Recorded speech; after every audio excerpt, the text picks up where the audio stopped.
नमस्कार दोस्तों। आज फिल्म रिलीज हुई है दे दे प्यार दे 2। अजय देवगन, रकुल प्रीत सिंह, आर माधवन, अंशुल शर्मा फिल्म के डायरेक्टर हैं। तो ये फिल्म जो है दे दे प्यार दे 2019 में आई थी और ये उसका सीक्वल है। और ये बहुत दिनों बाद मुझे ऐसा लगा कि प्रॉपर कोई सीक्वल आया है।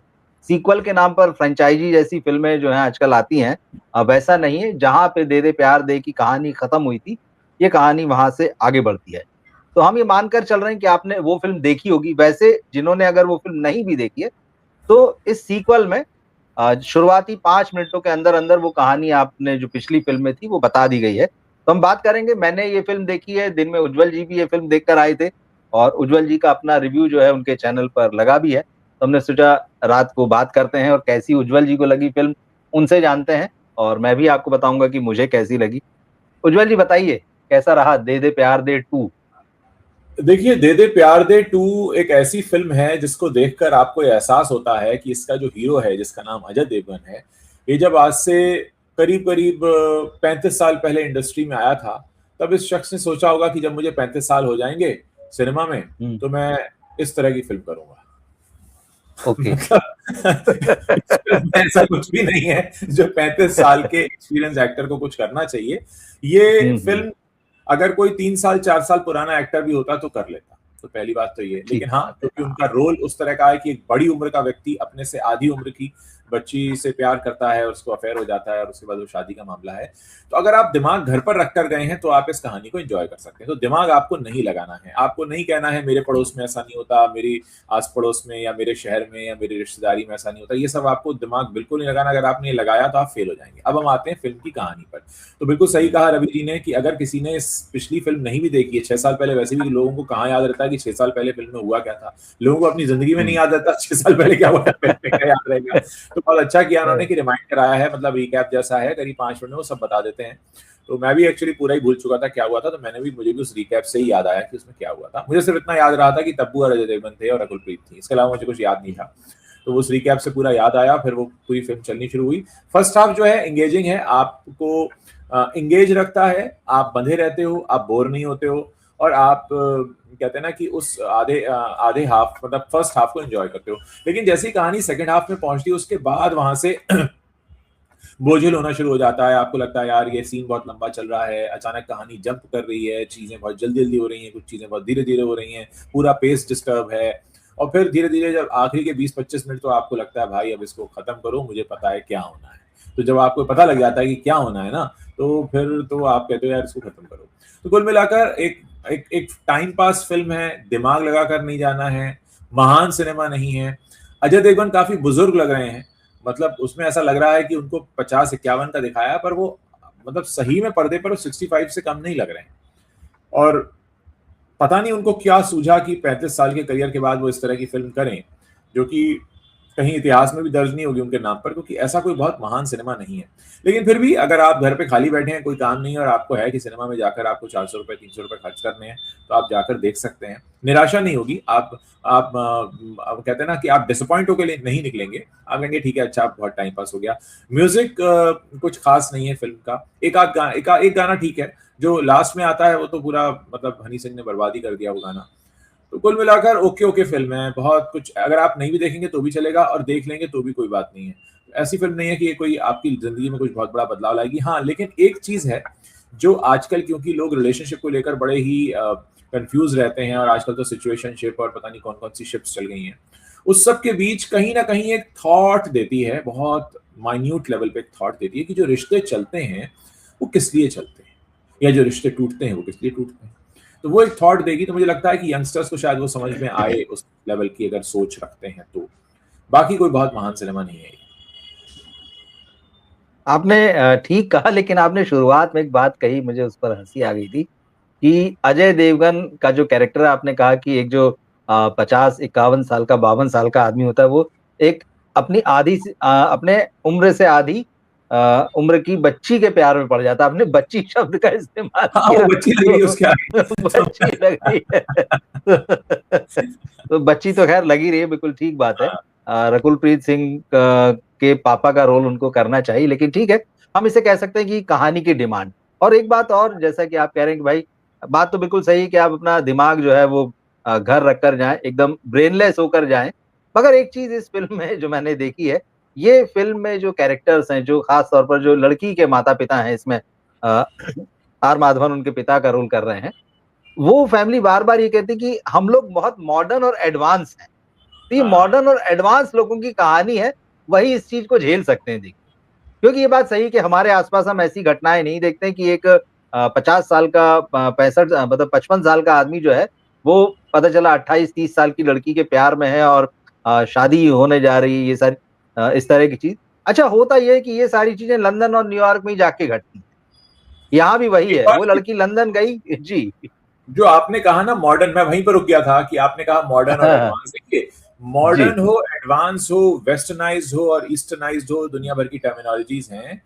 ये हम्म। डिपेंड करता है कि आपकी डिक्शनरी में मॉडर्न होने की डेफिनेशन क्या आप लिख कर लाएं, क्योंकि मॉडर्न होने की बिल्कुल। डेफिनेशन सबके लिए अलग अलग है। कोई हम्म। लड़की लड़कों से बात करने में मॉडर्न हो जाती है, कोई मिनी स्कर्ट पहन के नॉर्मल मॉडर्न हो जाती है, कोई लव मैरिज करके मॉडर्न हो जाती है, और कोई ये तीनों काम करके भी मॉडर्न नहीं होती। तो सबकी बिल्कुल। कौन सी क्या हाँ। मॉडर्न होना।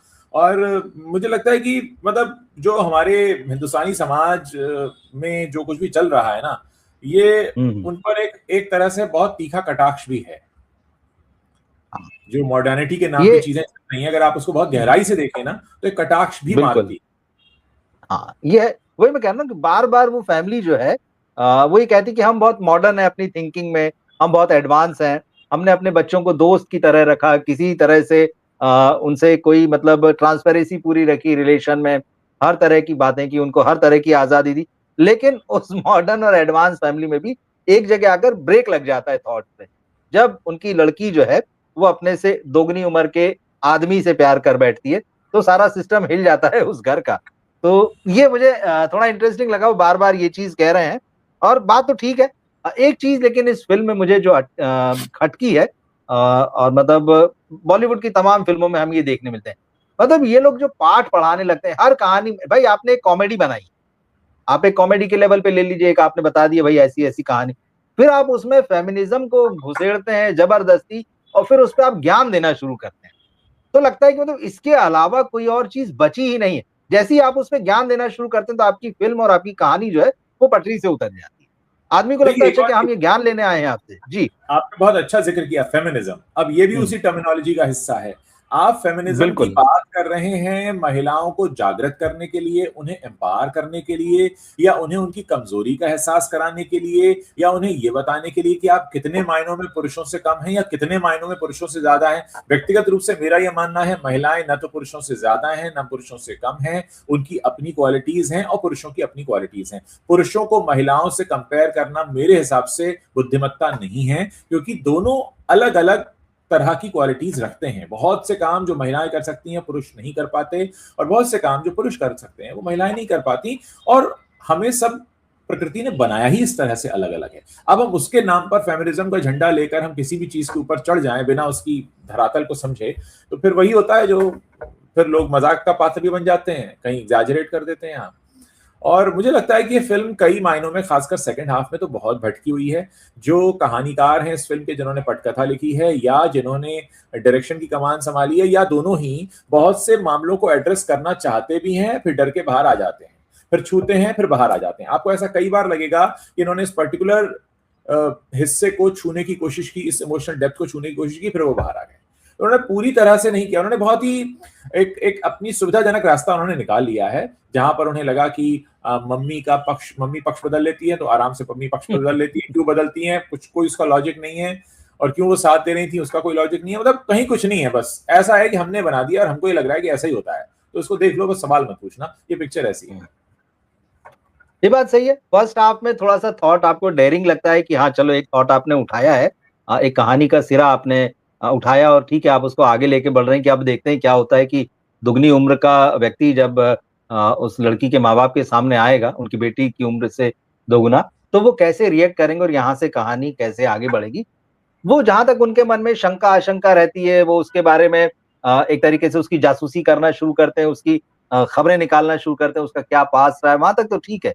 लेकिन उसके बाद से वो बात एकदम ठीक है कि कहानी फिर एकदम फ्लैट हो जाती है। मतलब उसके बाद एकदम सारे फ़िल्मी फ़ॉर्मूले ले आते हैं। मुझे लगता है यहाँ पे राइटर और डायरेक्टर जो है, उनके दिमाग ने शायद काम करना बंद कर दिया कि अब इसे ले कहाँ जाए इस कहानी को।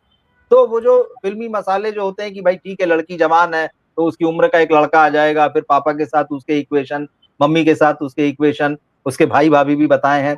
तो कुल मिला के वो जो फिल्मी ड्रामा रचने की कोशिश की, उसने इस फिल्म को कमजोर कर दिया। मुझे फर्स्ट हाफ, अब जैसा आपको भी लगा, फर्स्ट हाफ मुझे इंटरेस्टिंग लगा और उस पॉइंट तक मुझे ठीक लगा कि हाँ अच्छा, अब ये बात तो सही है, माँ बाप की जो चिंता उसमें झलक रही, भले वो कितने ही मॉडर्न हो, कितने ही एडवांस हो, लेकिन जैसे ही वहां से कहानी आगे बढ़ाने की बात आई तो राइटर और डायरेक्टर जो है इस फिल्म में फेल हो गए। और यहाँ पर जब मीजान जाफरी की एंट्री होती है और उनके पिता जावेद जाफरी भी दोनों एक फिल्म में साथ में नजर आ रहे हैं।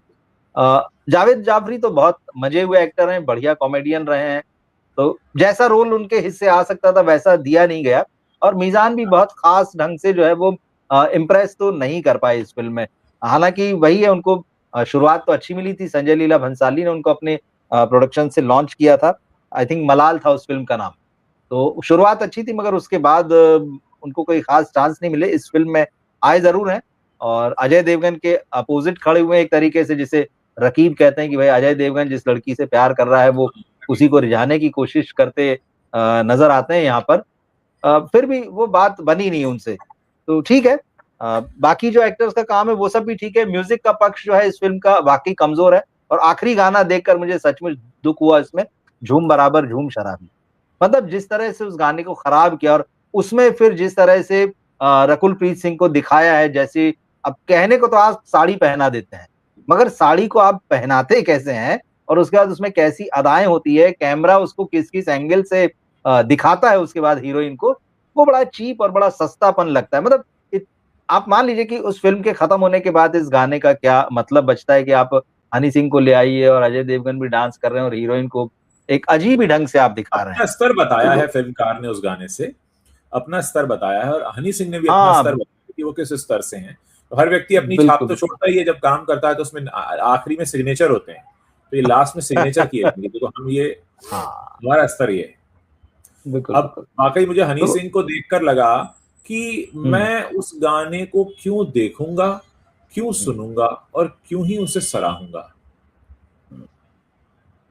और हनी सिंह का मुझे लगता है जमाना बहुत पहले जा चुका है एक्चुअली। जा बहुत चुका मतलब है, अब वो मैं बहुत ही वेटरन हो गए हैं। हाँ, चाहूंगा इस बात को कि हनी सिंह का टाइम अब जा चुका है। प्लीज, जिनका टाइम जा चुका है उनको पकड़ पकड़ के लाकर उनके बालों को रंग कर हमारे ऊपर मत थोपिए, नया लेकर आइए। सही सही। इतना हनी इतना सिंह फॉर की ग्रांटेड मत लीजिए हिंदुस्तान की जनता को, इतना फॉर ग्रांटेड मत लीजिए। चुनाव के नतीजे भले ही कुछ भी कह रहे हो, लेकिन कम से कम कुछ लोग हैं जो इस देश में कुछ बेहतर समझ रखते हैं। बिल्कुल बिल्कुल। हनी सिंह की बात चली तो हनी सिंह का एक गाना आज और रिलीज हुआ है, किस जी। किस को प्यार करूं, वो भी टू। जैसे ये फिल्म है दे दे प्यार दे टू, वैसी किस किस को प्यार करूं कपिल शर्मा की फिल्म है। तो हनी सिंह का एक गाना कपिल शर्मा और हनी सिंह पर फिल्माया हुआ, फुर नाम है उस गाने का, वो भी इसी तरह का, मतलब बहुत अजीब ये सा, मतलब कि डेस्परेशन है, ये हाँ मतलब डेस्परेशन। वही, आप समय जा चुका है, आप कुछ नया दे नहीं पा रहे हैं, आप ढंग का कुछ कर नहीं पा रहे हैं। और कपिल शर्मा तो देखिए फ्लॉप हो ही गए हैं। उनको इस मतलब फिल्म के गाने में भी देखकर लगता है कि भाई जब आप शो में ही नहीं चल पा रहे तो आपकी फिल्म देखने आएगा कौन।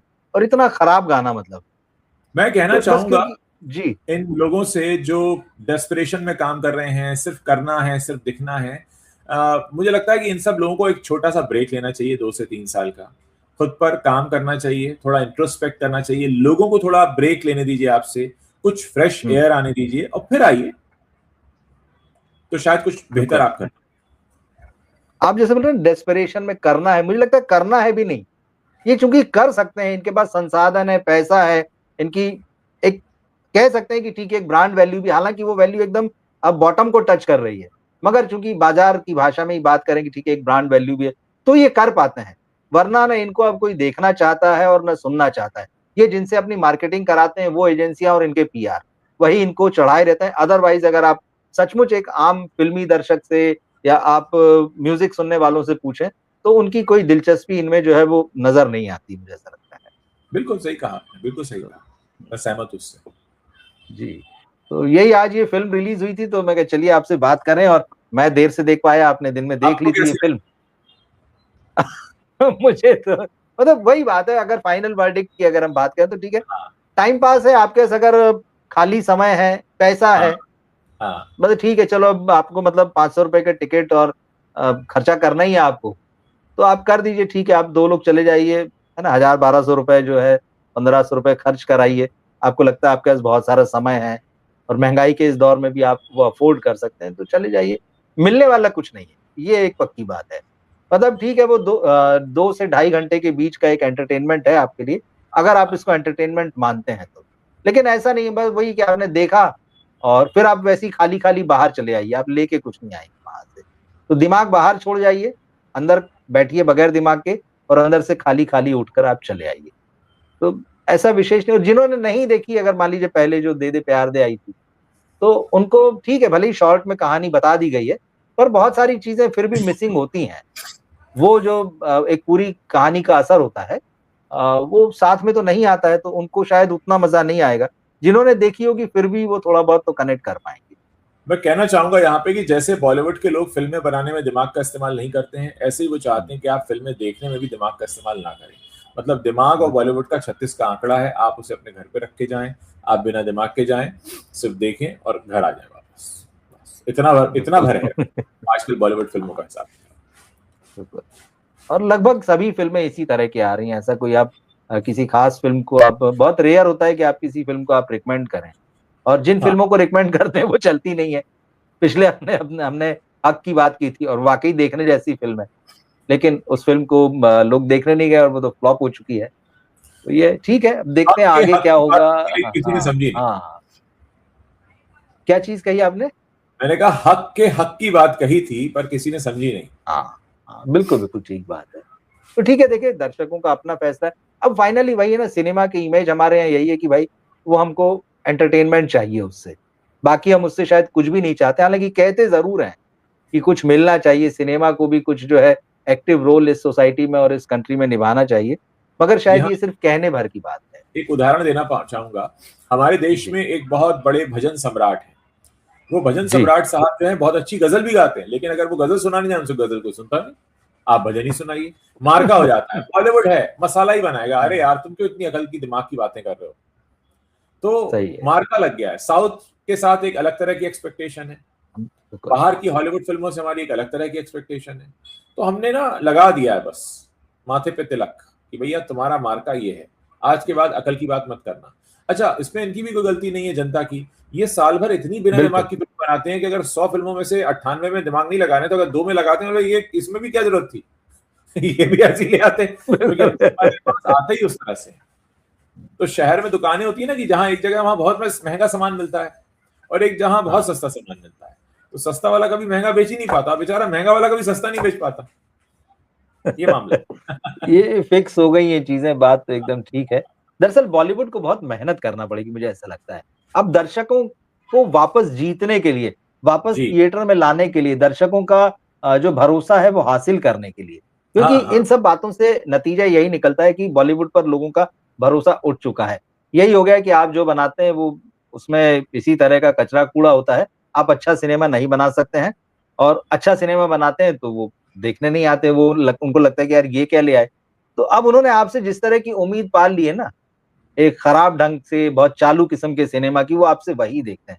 इसको बदलने के लिए, क्योंकि जिस तरह से सिनेमा पूरी दुनिया में बदल रहा है और जिस तरह हाँ, से हम अपने यहीं की बात कर लीजिए, रीजनल सिनेमा जिस तरह से बदल रहा है, अगर ये उस तरह से खुद को नहीं बदल पाते हैं, तो इनके हाँ, लिए हाँ, सर्वाइव करना बहुत मुश्किल होगा। क्योंकि दर्शकों बिल्कुल, के लिए तो सारे रास्ते, सारी विंडोज़ खुल चुकी हैं। क्यों हाँ, देखेंगे आपको? सबसे बड़ा सवाल ये है। तो ये है। चलिए उज्ज्वल मतलब जी, अच्छी जी। आखिरी दिन है बस ये हाँ, बॉलीवुड बस, के बहुत बस। दर्शक जा रहे हैं। जा रहे हैं, बिल्कुल खिसक रहे हैं, बिल्कुल एकदम मुट्ठी में बंद रेत की तरह जो है फिसल रहे हैं, और वो दूसरे ऑप्शन है ना, सबसे पहले नहीं थे लेकिन अब तो बहुत ज़बरदस्त रूप में हैं। तो देखते हैं, हम अपने दर्शकों से उम्मीद करेंगे कि उन्होंने अगर ये फ़िल्म देखी हो, दे दे प्यार दे 2, तो ज़रूर लिख के बताएँ कि उन्हें कैसी लगी ये फ़िल्म, या फिर हमारी ये बातचीत सुनने के बाद क्या उनका ये मन हो रहा है कि इस फ़िल्म को देखने जाएँ थिएटर में, या नहीं हाँ, हो रहा है, वो इन बातों को सुनकर ही संतुष्ट हैं, हाँ, एक तरीके से हम कह सकते हैं। बिल्कुल, तो हम बिल्कुल। मिलेंगे फिर, और इस फ़िल्म का क्या कैसा बॉक्स ऑफिस रहता है, क्या हमको सरप्राइज़ करेगा, या जैसी हम उम्मीद कर रहे हैं ये हाँ, उसी तरह से 3-4 दिनों में नतीजे आएँगे, तो ज़रूरी लगा तो फिर हम उस पर भी बात करेंगे। वरना फिर हम किसी और लाइव में और किसी और वीडियो में आपसे फिर मुलाकात करेंगे। उज्जवल जी बहुत बहुत धन्यवाद, मिलते हैं फिर हम।